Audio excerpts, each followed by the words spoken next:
Groundhogs, a public enemy number one. I was going to start this video by saying I'm changing the motto of garden-grown groceries from grow a supermarket in your own backyard to death to all groundhogs. But my dog dispatched another groundhog today. He's actually done 2 this week. And I think we might have an end to the groundhog issue. But there could still be more. Who knows? But this was a pretty big one. But he's still wreaking havoc on my garden. So he was back and got the rest of my peas, trampled them. He didn't touch the cucumbers. I had 2 cucumber plants that I had nowhere to put. So I was going to put them over here and let them grow up the fence that the peas were going to grow on. And the peas actually had started to come back. I had been told by one of the viewers, I forget his name, but that they do start to come back, and this one was, and they still might come, but I'm not expecting any pea harvest now, so I'm going to have to come up with a new plan for peas in the fall. But I planted a cucumber and another one there, and he didn't touch them, thankfully. And I just noticed that my cabbages were starting to head up, which is nice. They've been under this protection, and so there's been no damage to them. Although as I was going down the line looking at my cabbage, and as you notice, I pulled the garlic head out from underneath here.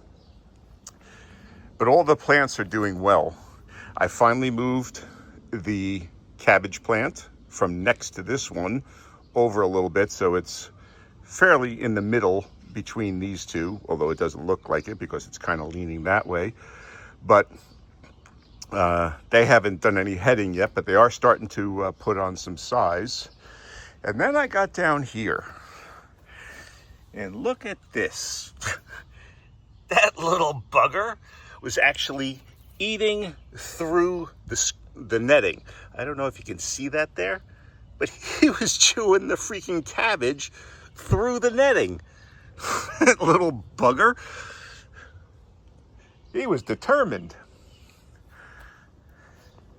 At first I thought the peas down there could have been a deer because they had actually grown up and were just attaching to the fence and had gotten up to about that white-orange mark right up there.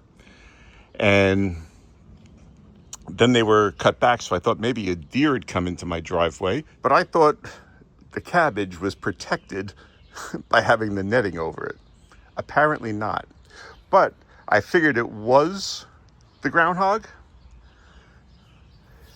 because he attacked my carrot tops too.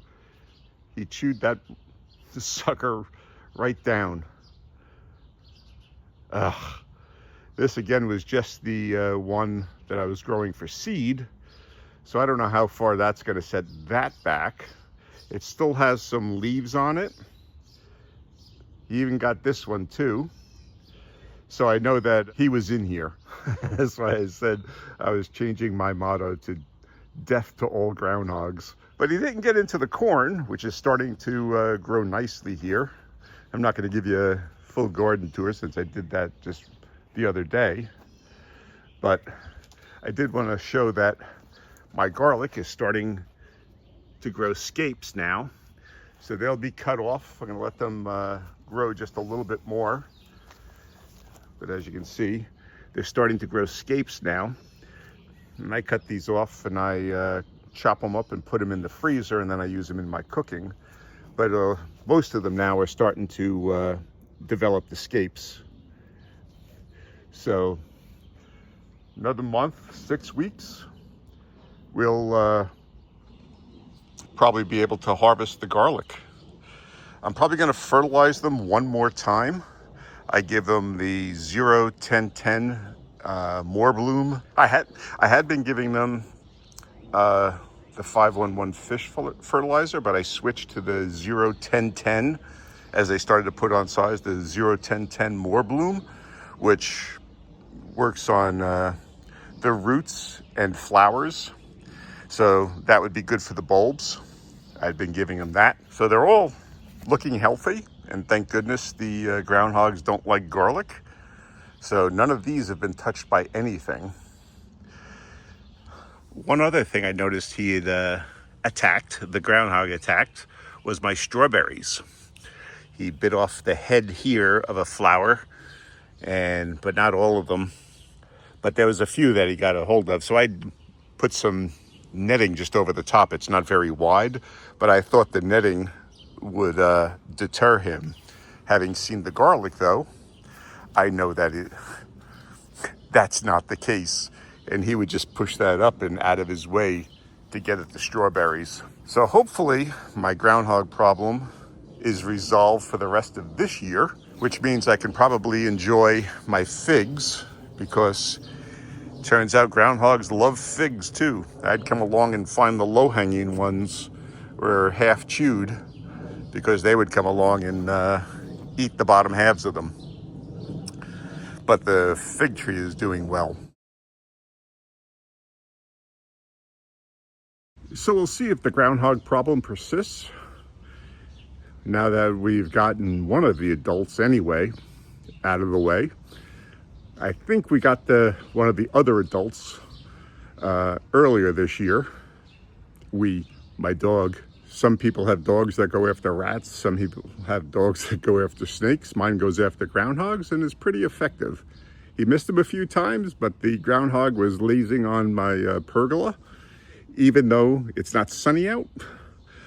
But it was chilling on the little deck there under the pergola, and didn't see my dog coming.